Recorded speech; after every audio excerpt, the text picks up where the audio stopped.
Description में आपको सारी लिंक्स मिल जाएंगी हर चैनल के लिए मिल जाएंगी। ठीक ठीक है? है? हाँ जी। चलिए साहब, तो शॉर्ट नोट्स बनाने हैं, कंप्लीट नोट्स किसी भी बच्चे को नहीं बनाने, याद रखना, कंप्लीट नोट्स किसी भी बच्चे को नहीं बनाने, शॉर्ट नोट्स बनाने हैं हमेशा। ठीक है? और ये बैच सॉरी, ये बैच इन सारे एग्जाम्स के लिए सफिशिएंट है। दुनिया का कोई भी पेपर हो, हर एग्जाम की रीजनिंग हम आपको कराने वाले हैं। अच्छा, मैं आप लोगों को एक चीज बता दूं, सिर्फ और सिर्फ बैंकिंग एक ऐसा पेपर है जिसमें रीजनिंग अलग आती है।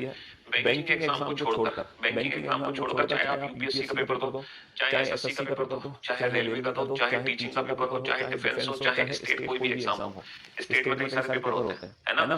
बैंकिंग एग्जाम को छोड़कर कोई भी अगर आप एग्जाम दे रहे हो तो आपको बेटा पूरे 46 के 46 चैप्टर रीजनिंग के पढ़ने हैं।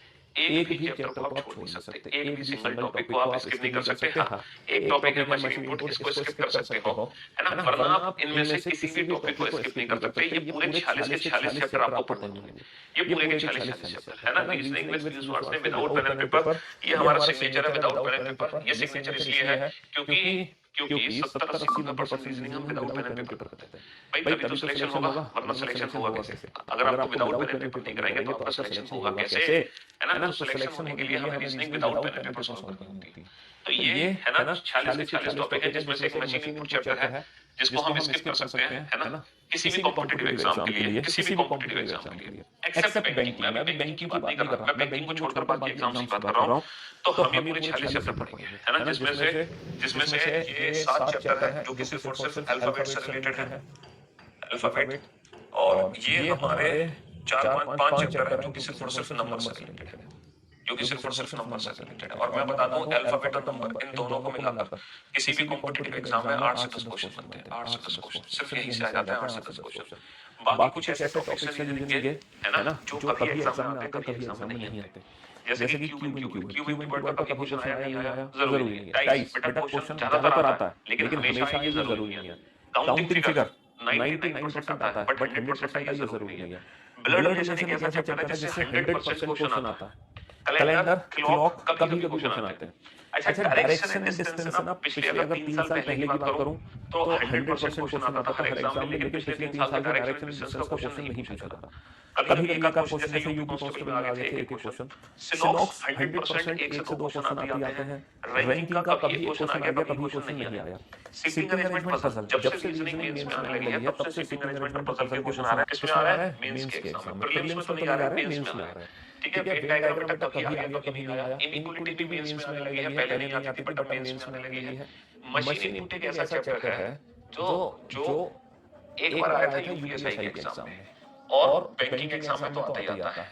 उसके अलावा यूपीएसआई 2017 के एग्जाम में एक बार मशीन इनपुट आया था, how that is classification difference, और है ना, और आउट एनालॉजी है। एनालॉजी यानी कि समरूपता समानता, और एक है कोडेड इक्वेशन। कोडेड इक्वेशन यानी कि बोर्ड मास। कोडेड इक्वेशन बहुत ट्रेंडिंग टॉपिक है, बहुत ट्रेंडिंग टॉपिक है। हर एग्जाम में 2 से 3 क्वेश्चन आ रहे हैं, हर एग्जाम में। बैंकिंग की बात नहीं कर रहा, उसको छोड़।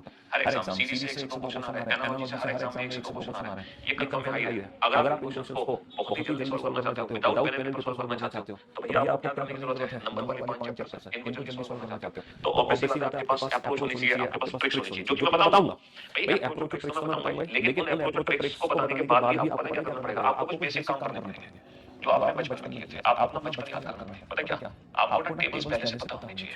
टेबल्स यानी कि पहाड़े। आपको भैया पहाड़े याद होने चाहिए। अगर आपको बेटा, है ना, कम से कम मेरे ख्याल से 20 तक के तो पहाड़े आपको याद होने चाहिए। अगर आपको टेबल्स नहीं पता तो मेरी ट्रिक्स और मेरी अप्रोच आपके किसी काम के लिए है। अगर आप टेबल्स नहीं जानते हैं तो मेरी ट्रिक बताने के बाद भी आपको कुछ नहीं होने वाला, याद रखना।